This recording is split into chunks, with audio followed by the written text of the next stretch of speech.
Assalamualaikum warahmatullahi wabarakatuh. Berjumpa kembali bersama channel saya. Kali ini saya ingin membahas tentang pupuk daun ya, dengan cara disemprot. Pupuk tersebut mempunyai merek dagang yaitu Gandasil, dan Gandasil tersebut juga mempunyai dua tipe yang berbeda ya. Jadi nanti jangan salah ketika kita mengaplikasikan pupuk tersebut. Untuk itu kita akan membahas secara tuntas di sini ya.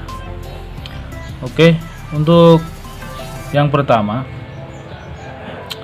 kita membahas yang ini ya, Gandasil D. Gandasil D ini dapat kita aplikasikan ketika tanaman berumur 15 hari ya, dan itu dinamakan masa vegetatif ya. Di masa pertumbuhan itu dinamakan masa vegetatif, dan tentunya ketika sedang berlangsungnya proses pertumbuhan tanaman tentunya memerlukan banyak sekali nutrisi serta pupuk-pupuk yang seperti ini ya. Untuk itu saya rekomendasikan untuk memakai pupuk ini karena dari segi kualitas serta hasilnya sangat bagus untuk tanaman ya.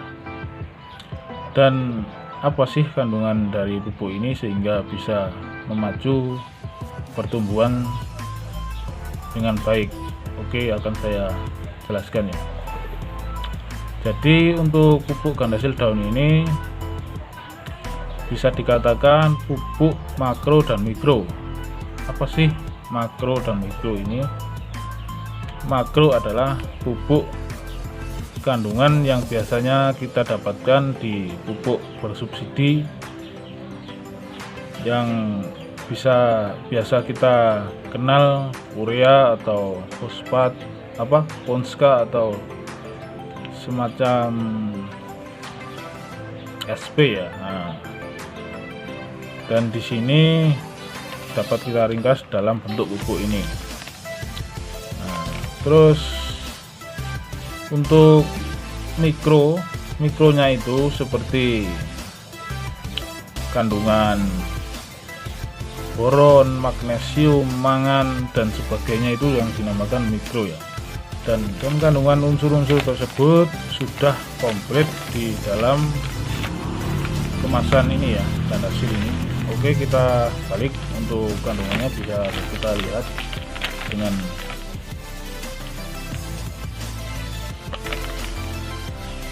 lebih jelas.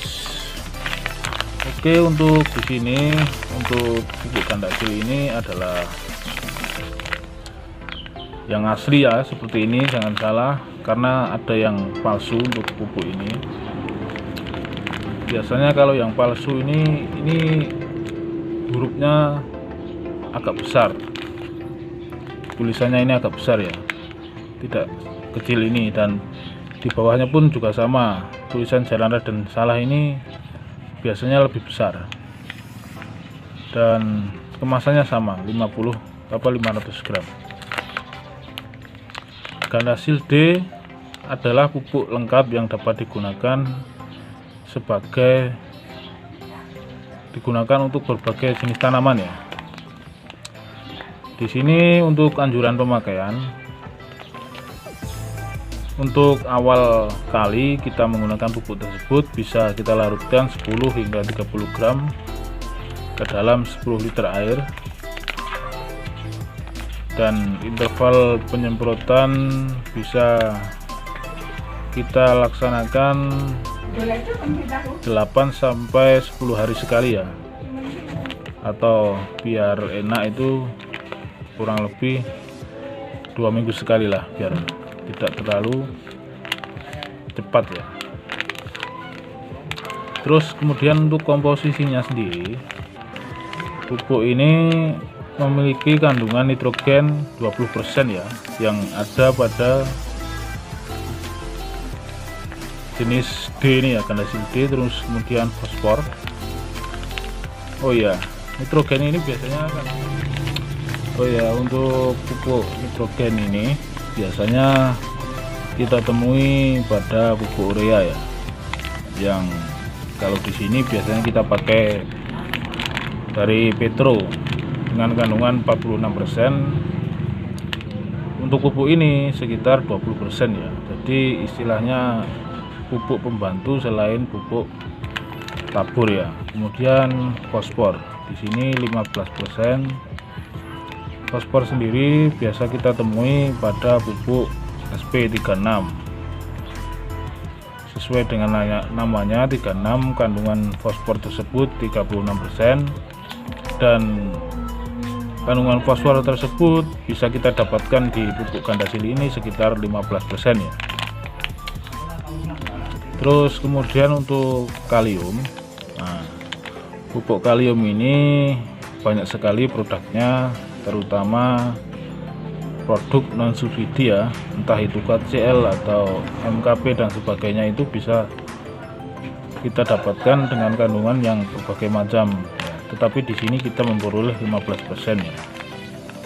Jadi sangat bagus sekali untuk membantu atau memacu pertumbuhan daripada tanaman kita. Kalau di sini saya khususkan untuk jagung ya, dan kacang panjang, karena memang tanaman sementara hanya itu. Terus ini yang saya maksud dari tadi, kelengkapan daripada unsur mikronya, yaitu magnesium, mangan, boron, tembaga, kobal, serta seng, dan vitamin lainnya ya, anurin dan latoflavin dan nikotik amid ya. Dan ini sangat bagus sekali. Jadi kurang lebih seperti itu untuk yang gandasil D ya. Kemudian kita lanjut untuk yang gandasil B ya. Nah, kita jelaskan dulu kapan sih pemakaian gandasil B ini bisa kita aplikasikan untuk tanaman. Jadi untuk pemakaian gandasil B ini ketika akan menjelang munculnya bunga ya, entah itu tanaman apapun, itu menjelang munculnya bunga ya, kita menggunakan gandasil B. Atau bisa dikatakan itu masa generatif ya, masa-masa yang sangat penting untuk memulai pembuahan daripada tanaman. Makanya kita harus bantu dengan pupuk semprot gandasil B ini ya. Selain kita memakai pupuk tabur dengan juga kandungan fosfor dan kalium yang cukup tinggi, tapi ini juga bisa digunakan untuk pupuk pembantu ya. Terus apa sih perbedaan kandungan dari yang D dengan B, tapi dengan merek dagang yang sama, dengan berat juga yang sama 500 gram. Oke, kita balik. Di sini untuk bagian atas masih sama ya, 10-30 liter dengan interval waktu yang sama. Dan di sini menciptakan untuk merangsang pembentukan bunga ya. Terus kemudian kalau ini lengkap digunakan untuk berbagai tanaman ya, yang ini ya. Nah, kita turun ke bawah. Untuk komposisi dari kandungan ini, yaitu kita mendapatkan kandungan unsur N atau nitrogen 16%, dan itu tentunya lebih kecil daripada yang D tadi yang kita bisa dapatkan 20%. Mengapa? Karena ketika akan menjelang masa pembungaan, unsur N itu sudah tidak banyak lagi diperlukan, melainkan harus kita turunkan ya. Karena nanti jika unsur N terlalu tinggi, maka daun akan semakin subur, dan itu pun akan mengurangi daripada jumlah buah yang ada di tanaman ya.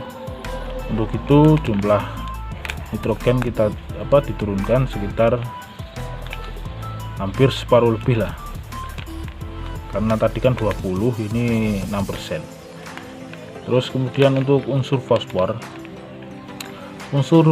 sendiri berfungsi untuk membantu proses pembungaan dan membuat buah itu besar, makanya dari yang D itu 15% dinaikkan menjadi 20%, karena kegunaannya pun yang pas ketika menjelang proses pembungaan ya, 20%. Terus kemudian untuk kalium, nah ini yang paling tinggi kenaikannya ya, dari 15% menjadi 30%. Nah, apa sih unsur kalium ini yang penting untuk tanaman? Jadi unsur kalium ini sangat penting sekali karena dia akan membuat masa pembungaan itu semakin maksimal dan tidak mudah rontok atau istilahnya layu, dan akan membuat buah menjadi manis juga bisa karena memiliki kandungan glukosa ya. Terus untuk yang paling cocok ini untuk tanaman sayuran ya, kalau menurut saya untuk kalium-kalium ini. Dan untuk unsur mikronya masih sama, magnesium, mangan, boron, tembaga, kobalt, dan seng, serta vitamin tambahan lainnya ya. Jadi tidak ada yang dikurangi ataupun ditambahi. Tetapi untuk perbedaannya yang mencolok ini di N, unsur N ya, dan fosfor P2O5 ini ya, dan kalium K2O ya. Oke, mungkin itu dulu yang bisa saya sampaikan. Semoga bermanfaat untuk masalah perbandingan dosis ketika kita melakukan penyemprotan. Nanti akan saya buatkan video di lain waktu ya. Jadi ini harganya, kalau yang ini 42 ya, yang B ini mahal, yang ini di sini 42.000, terus kemudian ini 38 ya, jadi lebih murah untuk yang D ini dengan kemasan yang sama 500 gram ya. Oke, semoga bermanfaat apa yang saya sampaikan dan bisa menjadi referensi ketika kalian ingin membeli pupuk pembantu semacam semprot ya. Tetap bantu like, subscribe, dan nyalakan lonceng, serta kalian bisa berikan komentar jika ingin bertanya atau bisa memberikan kritikan serta saran ya apabila ada kekurangan. Untuk itu saya mohon maaf, kurang lebihnya saya mohon maaf ya.